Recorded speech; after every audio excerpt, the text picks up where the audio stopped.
Christ is symbolically the way and the truth of life, and no one comes to the Father except through him.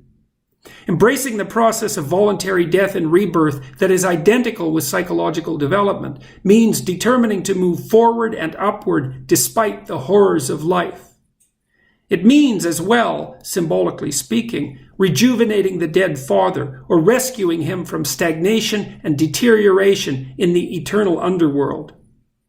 Forthright individual confrontation with the unknown renews the individual, but also catalyzes cultural revitalization. This is the essence of Christian ritual and belief, articulated as a psychological principle. We must identify with that part of ourselves that is always stretching beyond what we currently know and has the faith to let go of old certainties so that new patterns of being can be brought into place. It is through identification with the process symbolized by Easter that we are each redeemed and our culture revivified and salvaged. We are all the slaves of Pharisees and lawyers, of those who place dogma above spirit at the cost of spirit. We are all subject to betrayal by ourselves and by all those who surround us.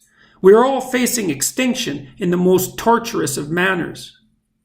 But there is a spirit within us with sufficient courage to confront the true horrors of existence forthrightly, to allow the transformation, even death, that such confrontation catalyzes to occur and to leap forward renewed. How is it that life might prevail in the face of death and hell, with arms open, embracing its fate? We are all fallen creatures, and we all know it. We are all separated from what should be and thrown into the world of death and despair. We are all brutally crucified on the cross that is the reality of life itself. To rebel against that fate merely worsens it, transforming what could be mere tragedy into something indistinguishable from hell. To argue bitterly and despair around the deathbed of a loved one, to take a single example, is to turn all the pain of death and loss into something far worse. To accept instead? Is that simultaneously to transcend? It's certainly courage and truth and perhaps even love, and these three forces are something to behold. Are they more powerful than despair and the desire for vengeance? That is the Christian suggestion. And the Christian command?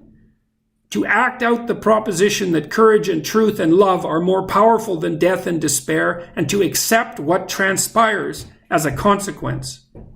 That is Easter and the death and resurrection of Christ. We forget or remain blind to such things at our great peril.